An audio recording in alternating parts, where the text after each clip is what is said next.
Hi, I'm George Crump, lead analyst with Storage Switzerland. Thank you for joining us today.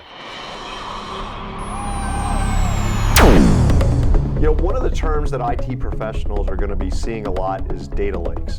And data lakes in its current form may not scale to really meet the needs of the distributed enterprise. So it might be time for a data lake 2.0 to kind of change the model up a little bit and make it more appropriate for this new dispersed enterprise where knowledge workers are everywhere.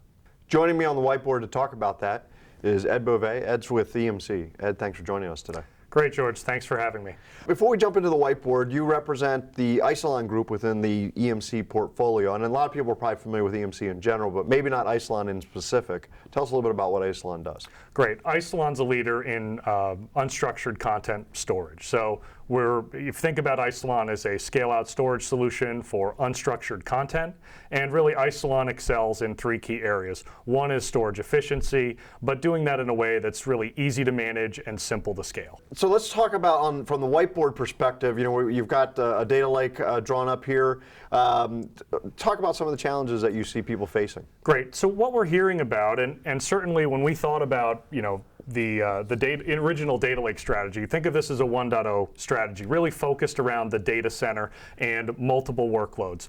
What we believe in what we're hearing from our enterprise customers is that there are some challenges out at the edge, out at those distributed enterprises that you were talking about earlier. Right, because the knowledge worker's out here now, right? Exactly, and we really need to think beyond a single data center. We need to be able to get that knowledge from the data lake out to those edge locations. So what we're talking about here is a data lake 2.0 strategy that says, let's expand the data lake. So let's expand that out to the edge.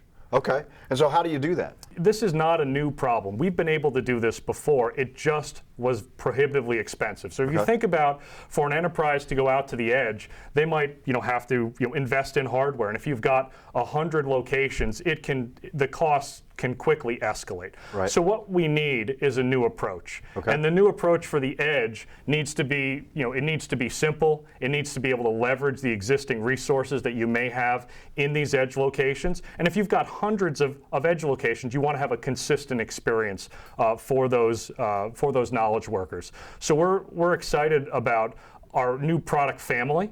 It's a software-defined product family called Isilon SD Edge, and it's really designed to address the challenges of extending the data lake out to the edge. So this edge might be like a small remote office or something like that? Exactly.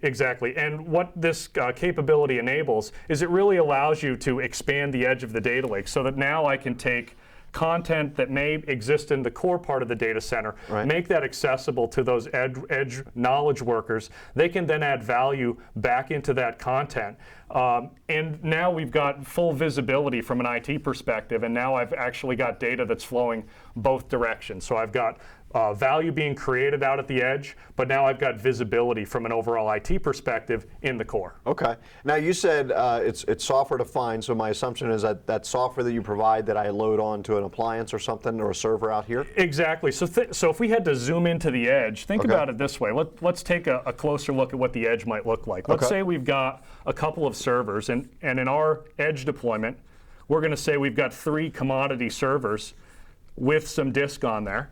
And all we're doing is we're providing software on each of these servers, and now we're able to create up to a 36 terabyte deployment that now your edge can be at any of these remote locations, and you can effectively extend that data lake and pass the data in both directions. And then how's the data communication between the edge and the core handled? So we leverage an existing product from Isilon. It's SyncIQ, and it really helps to facilitate the movement of that data so that now both the edge workers have access to the data that they need, but from an IT perspective, you've got global visibility, global management of that data, and in fact, if you need to publish data out to all of those edge locations, it's really simple to do. Okay, so you can kind of almost do a software distribution type of thing as well. Absolutely. Okay. Absolutely. And so then I assume that I can control, because obviously I probably don't want my entire core also into my edge, so I'm assuming you can control what goes out there? You can absolutely control that. And if you think about what's happening now, if we've got hundreds of these different edge locations, well, now I need to start thinking about what am I doing with my core data lake, and I need to start optimizing the core because it needs to be more resilient, right? I've got all of these edge tributaries tributaries flowing data into the core. Well, now my core needs to be much more resilient, right? I've got to add some resiliency into the core so that I can handle all of the content that's coming in. The core is going to be growing. Right. And what we're doing also with our OneFS.next release is we're making the core much more resilient. So the idea of non-disruptive upgrades and not impacting any of those users and applications in the data lake, that's a much more resilient story. It's a better experience for those users and applications. Okay, so netted out for the data center that's looking at this, that either had started a data lake journey or was maybe just beginning, what do they do now? Right, so you need to think about a different strategy. Think about not a 1.0 strategy, but a 2.0 data lake strategy where you're expanding the edge of the data lake. So the edge of the data lake is being extended to all of your distributed offices. But we need to optimize the core, and then also we want to be able to embrace and extend into the cloud. So once you've started to grow your core, some of that data, you may not be accessing as frequently, and the data might be immutable data. So essentially, that data is frozen, right? Those applications, they don't need that data anymore. The news cycle has passed on that data. What do you do with it? So we're increasing the flexibility of the next generation data lake by allowing you to the customer's choice in terms of the cloud. So with this next version, we're introducing a cloud pools capability so that I can take that frozen data lake that's filling up and clogging up my data lake, and I can push that content into the cloud. So I've now got the ability to extend out to the edge. And now I've got a choice. I can optimize for either CapEx. I can either grow my core, or if it makes sense from an IT perspective to transition to more of an OpEx model, we can absolutely do that. And we'll support an EMC cloud, but we also recognize that there are other clouds out there like Amazon and Azure, but we'll absolutely support those as well. So we're really, with this strategy, we're extending the edge of the data lake, and we're really optimizing the core and giving our customers an easy way to enable those cloud economics and cloud scale that they're interested in. And so just to reiterate, this could be either a private cloud that I run just for an economics perspective, or it could be a public cloud that I want to use so I don't have to worry about managing that site.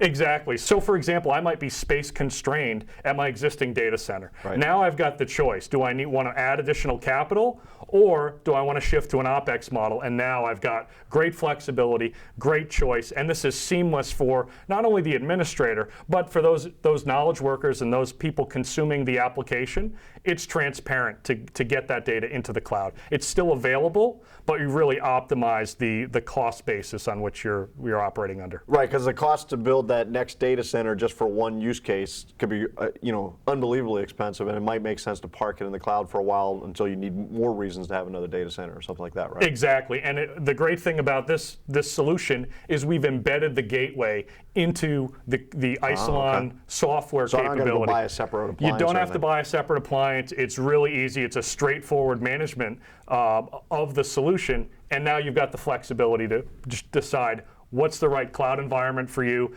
and how to implement that. So Ed, let's net this out for the IT professional.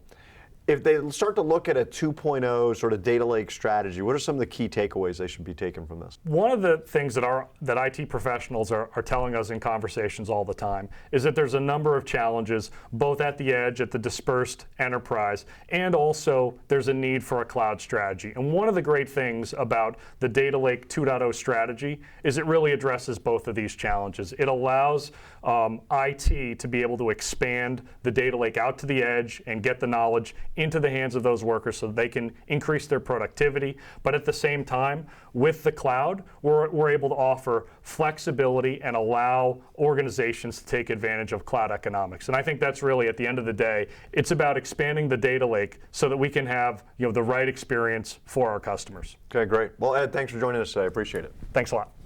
So there you have it. When you're starting to look at a 2.0 data lake strategy, be cognizant of the edge, and then also start looking for flexibility so that as you fill up your data lake, you have some options as to where to move data. I'm George Crump, lead analyst with Storage Switzerland. Thank you for joining us today.